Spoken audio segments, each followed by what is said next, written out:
Hi everybody, and welcome back to our second week of Body Image Talk.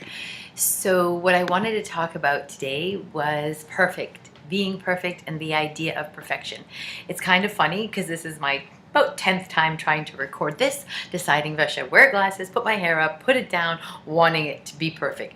So we obviously all have to deal with this idea of perfection. But what I found really interesting when I did look up the definition of perfection was that it actually had some space for improvement. It wasn't this idea of being unflawed. Let me read it to you. So, the definition is having all the required or desirable elements, qualities, or characteristics as good as it possibly can be. Or the verb is to make something completely free from faults or defects, or as close to such a condition as possible.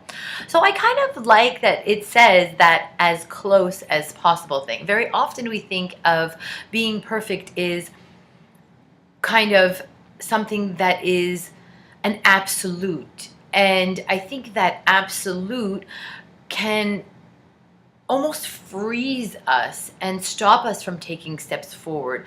I listened to a fabulous Brene Brown audiobook the other day, and if you've never heard of her, look her up. She's outstanding.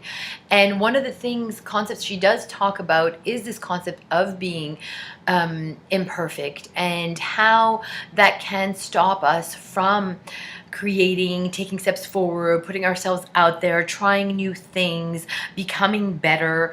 So I think that maybe if we looked at the idea that there is no perfect, that why even hold that as a standard? Because if we were perfect, would we really be living in this human existence? No, we wouldn't be. I think that's really part of our human existence, is to live this imperfect life and understand the beauty of all those imperfections, and perhaps even learn and grow from them and share with one another. So a really good question I had from somebody is, how do I bring the conversation up with my children? So I would think that one of the best things to do is in interaction. You notice they get dressed in the morning. They look at themselves in the mirror. How do they react when they look at themselves in the mirror? Do they like the way they look? Do they respond in a positive way? Do they feel good? Do they bring back feedback from school about how people commented on their hair or on their clothes or anything like that? And what is the conversation about that? I don't think there's a perfect way to have the conversation. I think the idea is just to have it and ask your children, how do you feel when you go to school? How do you feel about your body? How do you feel about the way you look? Because no matter what, they look in the mirror every single day. As a young child, babies are in front of a mirror and they laugh all the time and they think they're beautiful and adorable. And then as we grow up, things change.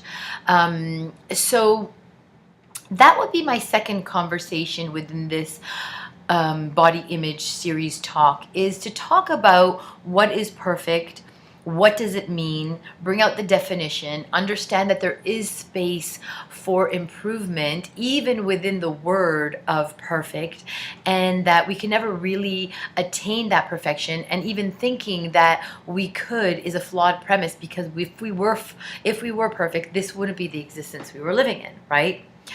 So that's what I wanted to share with you today, and I hope you can bring this conversation up with your family. And I want to thank you for all the feedback you gave me last week. A lot of it was quite personal and sharing, and I appreciate it. It gives me a lot of food for thought, and hopefully will help my tips or this conversation be that much better. Have an amazing Sunday, and I will see you next week. Thank you.